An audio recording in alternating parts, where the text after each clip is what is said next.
Bonjour à tous. Le 12 août 2026 en fin d'après-midi, la Lune passera devant le Soleil. Sur une bande étroite qui traverse l'Espagne, il fera nuit en plein jour.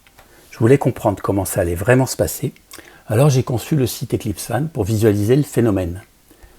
Le principe est simple, on sélectionne un point sur la carte et le site calcule ce qui se passera à cet endroit précis. La durée de l'éclipse, si c'est une éclipse totale ou partielle, et également l'horaire du maximum. Les heures sont en heure locale par défaut, mais on peut basculer le temps en temps universel en cliquant ici sur la barre de temps. On peut également aller dans le menu options et choisir ici l'heure locale. Au passage, vous voyez que l'application est disponible en 5 langues. Maintenant, comparons plusieurs sites. Prenons par exemple le site de Toulouse. Donc, je peux taper Toulouse dans la barre de recherche, cliquer sur la sélection et les circonstances de l'éclipse sont calculées pour Toulouse. On voit que c'est une éclipse partielle à 97,9% qui aura lieu dans 9 jours. On voit l'aspect de l'éclipse au moment du maximum et on voit que le maximum aura lieu à 20h26 avec un coucher de soleil à 21h01. Si on descend un peu plus bas, on voit également un calcul de l'horizon où on voit à quelle heure et où se situera le soleil et notamment l'éclipse par rapport à l'horizon. Voilà, maintenant si on va dans la région cette fois-ci, mettons de Burgos, on va taper Burgos ici. Là c'est différent, on voit qu'on aura une éclipse totale d'une durée de 1 minute 47 et que cette éclipse aura lieu à 20h29, donc pas exactement la même heure qu'à Toulouse. Reste à comprendre pourquoi des observateurs en des lieux différents ne voient pas l'éclipse de la même manière. L'ombre de la Lune arrive par l'Atlantique, traverse l'Espagne et repart vers la Méditerranée. Le slider temporel, réglé sur la minute, permet de voir effectivement le chemin de l'ombre au fil du temps. Là où elle passe, l'éclipse est totale, et partout ailleurs, elle est partielle. Les couches visualisées sur la carte permettent de choisir l'information qu'on va visualiser. Par exemple, l'ombre lunaire ici, on peut décider de la voir ou de la masquer, pareil pour le trajet de l'éclipse. Un slider temporel permet également de se déplacer beaucoup plus finement autour du phénomène et notamment de visualiser en temps réel l'aspect qu'aura l'éclipse, mais aussi la position de l'ombre et également l'arrivée du coucher de soleil. Bon, vous l'avez compris, j'ai décidé d'aller en Espagne. Et la question suivante qui s'est posée, c'est quel site choisir? Parce que être à l'intérieur de la bande de totalité ne suffit pas. Le 12 août, l'éclipse a lieu en fin de journée et sur toute l'Europe, le soleil sera très bas sur l'horizon. À Palma de Majorque, par exemple, si on regarde les résultats, on voit que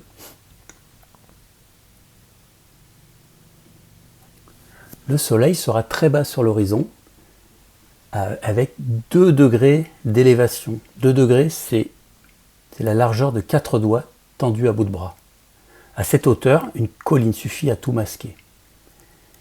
La couche montre précisément les zones où le relief cachera le soleil, notamment au moment du maximum de l'éclipse, ce qui vous permet de repérer des zones où ne pas se trouver. Par exemple ici, à Majorque, eh bien, on sera masqué.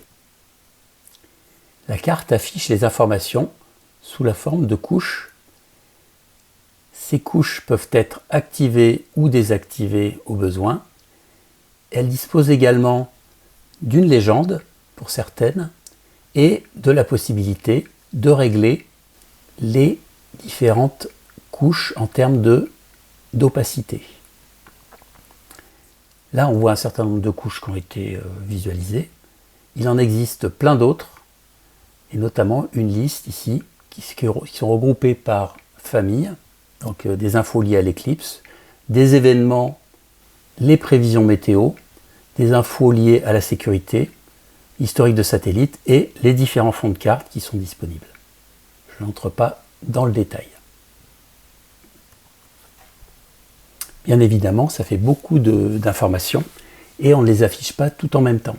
C'est pour ça qu'on vous a préparé la notion de vue, ici, qui sont des exemples de cartes avec des couches présélectionnées qui permettent de répondre à des questions bien particulières. Par exemple, ce qu'on vient de voir sur comprendre l'éclipse, on peut afficher la liste des événements qui sont organisés et puis on va pouvoir regarder une information cruciale, complémentaire, les prévisions météo, puisque on peut être sur un super site et par contre être masqué par la couverture nuageuse qui est l'ennemi du chasseur d'éclipses. La vue prévision météo positionne le temps sur le temps réel, c'est-à-dire là vous voyez l'horloge au moment de l'enregistrement de cette vidéo, la météo donc du 3 août à 11h37.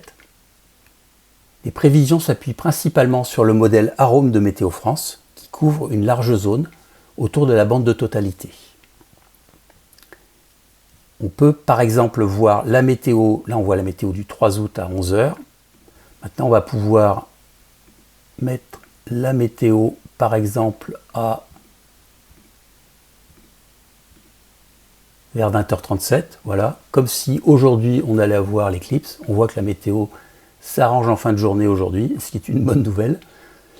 Et par contre, on va pouvoir aussi voir la météo du 4 août, du 5 août, etc.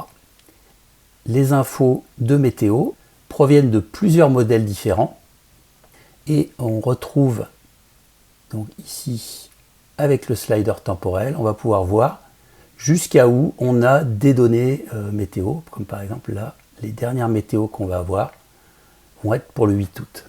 Ok. Donc au fur et à mesure que le temps va avancer et qu'on va s'approcher de la date du 12 août, eh bien on va avoir des prévisions de météo qui vont s'afficher. Pour l'instant, on n'a que jusqu'au 7 août, grosso modo.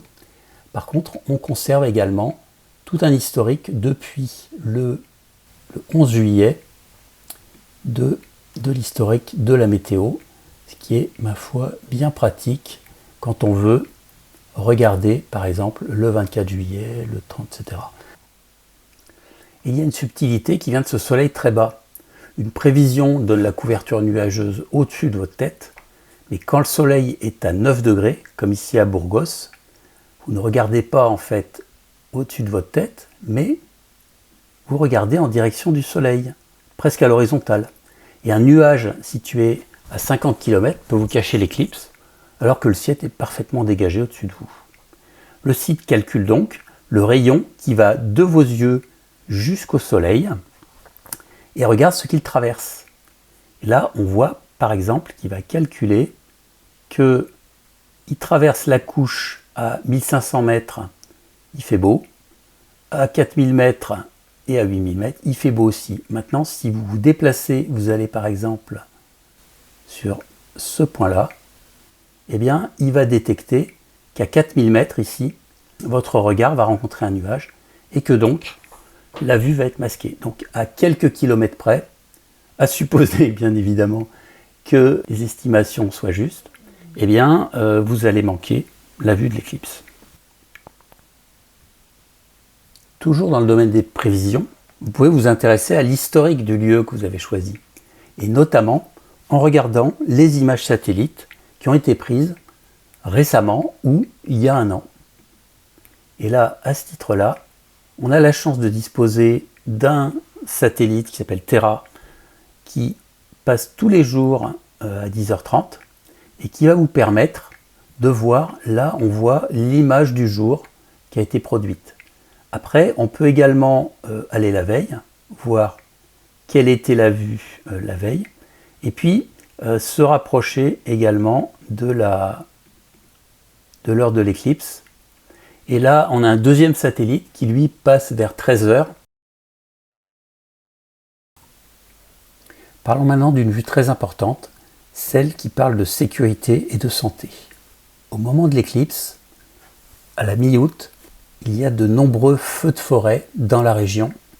Tenez-vous à distance des zones de danger et suivez scrupuleusement les consignes des autorités locales.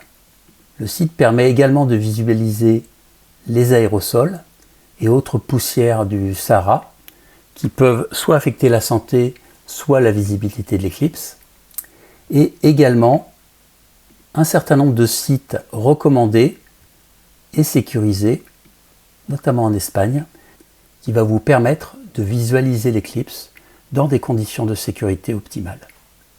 Et prévoyez votre déplacement à l'avance. Dans la bande de totalité, les routes saturent et les réseaux téléphoniques tombent. Justement, quand le réseau ne passe plus, il reste le papier. En 3 clics, le site vous permet de fabriquer un disque calculé pour votre lieu d'observation.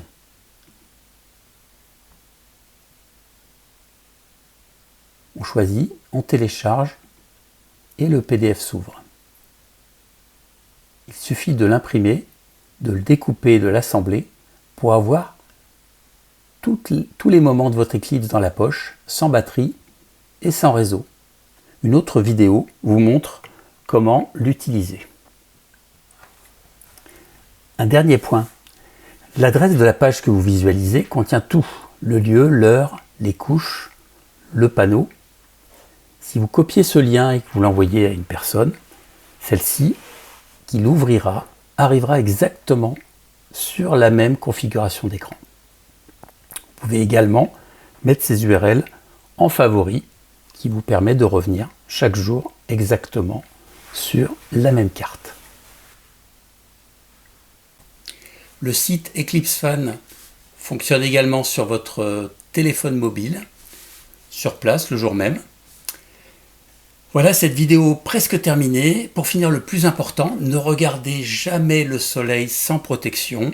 Donc équipez-vous de lunettes d'éclipse certifiées. Et si vous avez une paire de jumelles ou un télescope, prenez un filtre adapté, placé à l'avant de l'instrument et jamais à l'oculaire. Voilà, cette vidéo est terminée et bonne observation à tous. À bientôt.